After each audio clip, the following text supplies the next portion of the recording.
Uh-huh. Bien, ya tenemos el diagnóstico. Ahora, ¿cómo lo abordamos terapéuticamente? Bueno, el abordaje de un paciente ya diagnosticado con esclerosis lateral amiotrófica de un paciente solo no existe. Uh-huh. ¿Sí? O sea, quiero decir, existe un tratamiento que ya lo charlamos, pero el abordaje es del paciente y la familia. Porque esta es una enfermedad que requiere del aporte de absolutamente todos, de la familia, como así también del equipo de salud interdisciplinario. No es el neurólogo solo el que va a poder con todas las necesidades que tenga el paciente. Ya lo estamos diciendo que en muchísimos aspectos el paciente con esclerosis lateral amiotrófica tiene sintomatología.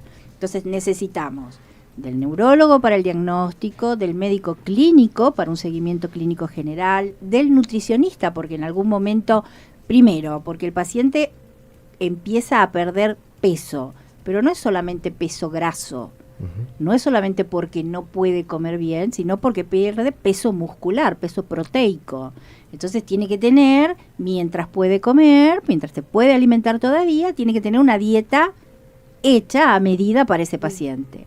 Y lo mismo cuando ya no puede comer más, tenemos que buscar cómo alimentar por otras vías, por botón gástrico, sonda nasogástrica, bueno, lo que se elige en cada caso, también tiene que tener una alimentación específica. O sea, el nutricionista también cumple un rol muy importante. El neumonólogo, porque estamos diciendo que en algún momento de la evolución de este paciente va a tener dificultad ventilatoria, dificultad para respirar, que no la vive como un ahogo, pero cada vez la respiración es más superficial y eso también lleva a una hipoxigenación del cuerpo y del cerebro. Entonces también el neumonólogo nos tiene que ayudar ¿con qué? Con cómo vamos a ayudar a ese paciente para que cuando llegue a esa instancia pueda tener una mejor ventilación. Uh-huh. Y ahí entran los sistemas de ventilación no invasivas. Tiene que ver el kinesiólogo, fundamental, desde la hora cero, porque pensemos que lo que el paciente pierde, lo pierde para siempre. O sea, no es que, bueno, empecemos con kinesio el mes que viene. No. Lo que hoy no se haga, no se hace pasado mañana. O sí se hace, pero no con el mismo rédito. Entonces hay un equipo interdisciplinario debe haber un equipo interdisciplinario puesto al servicio de estos pacientes, ¿sí? Uh-huh. Eso es como medidas generales, ¿no? Y bueno, como medidas terapéuticas, te lo dejo ver. Ninguna tonta la doctora Grande. Sí, es fundamental. Tiene un tratamiento terapéutico y uno no terapéutico. Yo soy muy fan del no terapéutico. Sí. Si bien no tiene cura por ahora, hay fármacos que están autorizados. Bueno, los que tenemos vigentes en la Argentina son dos. Uno es el Riluzol, desde hace mucho, 94 creo. Uh-huh. El Edarabone, que bueno, está un poco cuestionado ahí el Edarabone, ¿no? Por su aplicación y lo demás. Y después hay otros fármacos que están aprobados ya por la FDA, que son el Tofersen, que es muy prometedor, digamos, nada más que tiene un grupo específico de pacientes. ¿Cómo cuáles? Los que es para la ELA genética, en realidad, solo los SOD1, uh-huh. ¿no? Entonces, ¿qué es la ELA creo genética? Que eso, claro, porque eso es importante, uh-huh. que es muy parecido al nusininsen, uh-huh. ¿no? Para los niños. Re interesante, y por eso digo que como me parece como muy prometedor, ¿no? Uh-huh. Bueno, cuando hablamos por ahí de ELA, tenemos también la clasificación de ELA genética y ELA esporádica, ¿no? Que ahí hay unas cuestiones, ¿no? Que cuando hablemos después más adelante... Sí. Hacemos referencia si querés, pero para hablar de la genética tiene que haber por lo menos dos familiares presentes que tengan la patología. Tiene una base genética bien fundamentada, ¿no? Donde hoy se conocen, algunos papers dicen 30, otros dicen 40 genes. La gente del San Pau está por sacar un gen nuevo ahora, dentro de poco. O sea, se va conociendo como mucho más, ¿no? El San Pau es un hospital de Barcelona, para que la gente sepa que más estudia estos temas. Bueno, los catalanes son muy buenos. Sí. Hay muchos genes, digamos, y en base a esos genes, digamos, son, como les decía, aproximadamente 40 genes, pero son 4 los genes encargados o responsables del alrededor del 70% de las ELAs genéticas, ¿no? El más frecuente es el C9orf, uh-huh. que es el más frecuente de todos. En segundo orden está el SOD1 o el SOD1, que es en realidad el primero que se descubre. Y después está el otro que está asociado, digamos, a la proteína TDP43, que es lo más prometedor también ahora. Sí.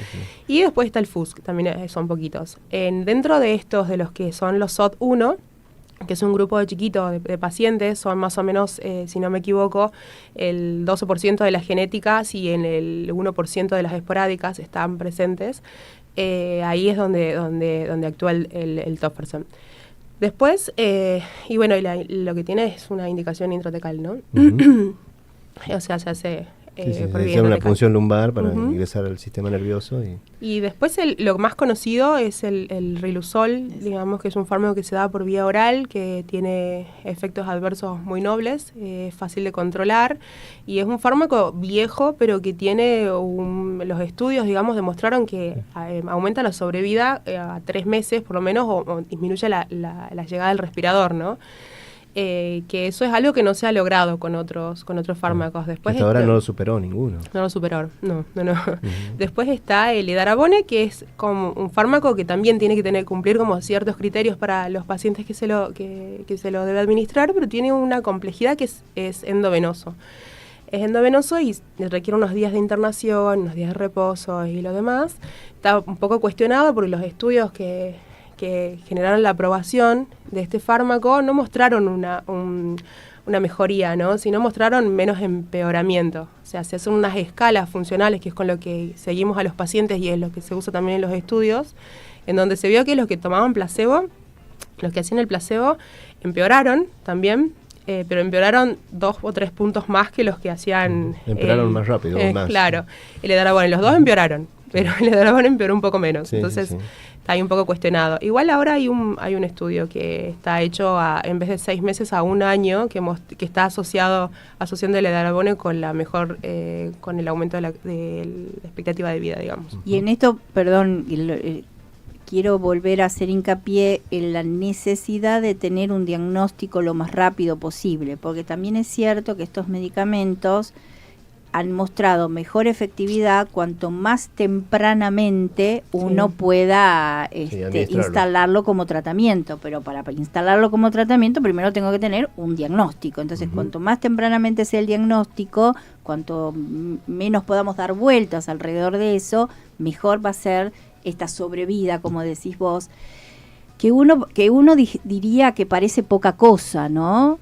Pero no es poca cosa. No, claro que no. Y que un paciente pueda seguir todo su proceso en su casa sin requerimiento de asistencia respiratoria mecánica, de una terapia intensiva, de una unidad de cuidados respiratorios, qué sé yo, no es poca cosa en enfermedades en las que aún todavía no tenemos la posibilidad de un tratamiento eficaz, ¿no? Eficaz en términos de curación, ¿no? Sí.